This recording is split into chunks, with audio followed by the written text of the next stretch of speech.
चलिए रुक कर लेते छत्तीसगढ़ की ओर, जो कि बड़ी खबर मिल रही रायपुर से, जहां लोकसभा चुनाव की तैयारी में बीजेपी जुटी हुई है। हर विधानसभा में कार्यालय खोलने जा रही है भाजपा। 29 फरवरी तक कार्यालय खोलेगी भाजपा। प्रदेश को 3 क्लस्टर में बांटा जाएगा। तो देखिए किस तरह की जो तैयारियां हैं वो छत्तीसगढ़ में शुरू है लोकसभा चुनाव को लेकर, और हर वर्ग को साधने का जो प्रयास है वो लगातार किया जा रहा है। और देखने वाली बात होगी कि किस तरह से अब आने वाले समय में इसका लाभ बीजेपी को मिलता हुआ नजर आएगा, क्योंकि लगातार बीजेपी की ओर से यही दावा किया जा रहा है कि छत्तीसगढ़ की 11 की 11 लोकसभा सीटें इस बार बीजेपी जीतेगी।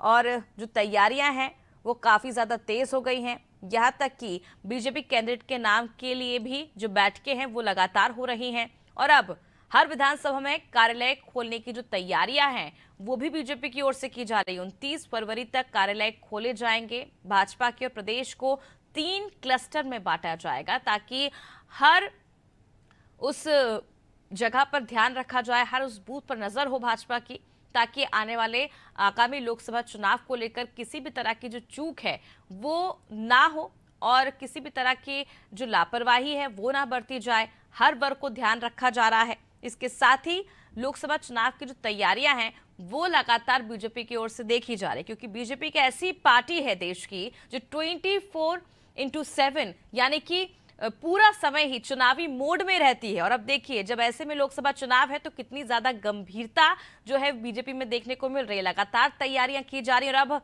हर विधानसभा में कार्यालय खोलने जा रही है भाजपा, और प्रदेश को 3 क्लस्टर में इसी के तहत बांटा जाएगा। चलिए ज्यादा जानकारी के लिए रुक कर लेते हैं संवाददाता सुधीर वर्मा की ओर। सुधीर, लोकसभा चुनाव को लेकर बीजेपी लगातार तैयारियां कर रही है, काफी गंभीर नजर आ रही है, और अब प्रदेश को 3 क्लस्टर में भी बांट दिया जाएगा।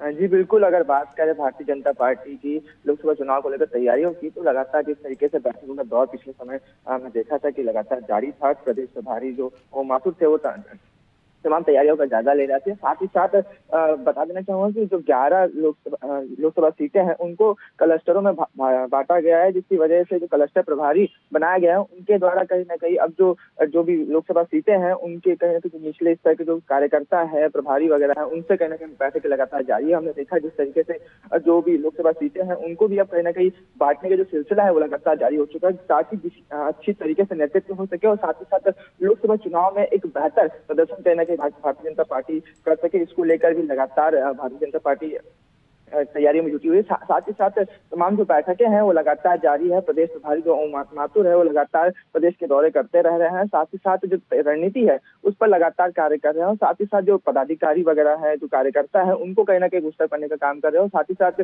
जो 11 लोकसभा सीटें हैं, पिछली बार हमने देखा था कि उनमें से 8 लोकसभा सीटें भाजपा के हाथ में आई थी। इसको कहीं ना कहीं आंकड़े को बढ़ाने का काम इस बार कहीं ना कहीं भाजपा करने में जुटी हुई है। साथ ही साथ जो तमाम कार्यकर्ता है उनके माध्यम से कुशल नेतृत्व की आशा करती है, जिसके चलते दिशा निर्देश दिए जा रहे हैं, और साथ ही साथ एक बेहतर लोकसभा चुनाव में बेहतर प्रदर्शन करने के लिए लगातार कार्यकर्ताओं को उत्साहित किया जा रहा है। बिल्कुल सुधीर, लगातार कार्यकर्ताओं को अच्छा प्रदर्शन करने के लिए उत्साहित किया जा रहा है, और बेहतर से बेहतर इस बार जो परफॉर्मेंस है लोकसभा चुनाव में बीजेपी का रहे, उसके लिए जमीनी स्तर पर लोगों को जोड़ने का काम भी तेजी से शुरू है। प्रदेश को 3 क्लस्टर में बांट दिया गया है। रायपुर क्षेत्र की बैठक के दौरान लोकसभा चुनाव कार्यालय में क्लस्टर प्रभारी राजेश मूणत के नेतृत्व में हुई थी, जिस दौरान ये निर्णय लिया गया। अब देखने वाली बात होगी कि जब 3 क्लस्टरों में से बांटा जाएगा तो कितना और फायदा बीजेपी के लिए आगामी लोकसभा चुनाव के दौरान मिलता हुआ नजर आएगा। बहुत बहुत शुक्रिया सुधीर तमाम जानकारी के लिए।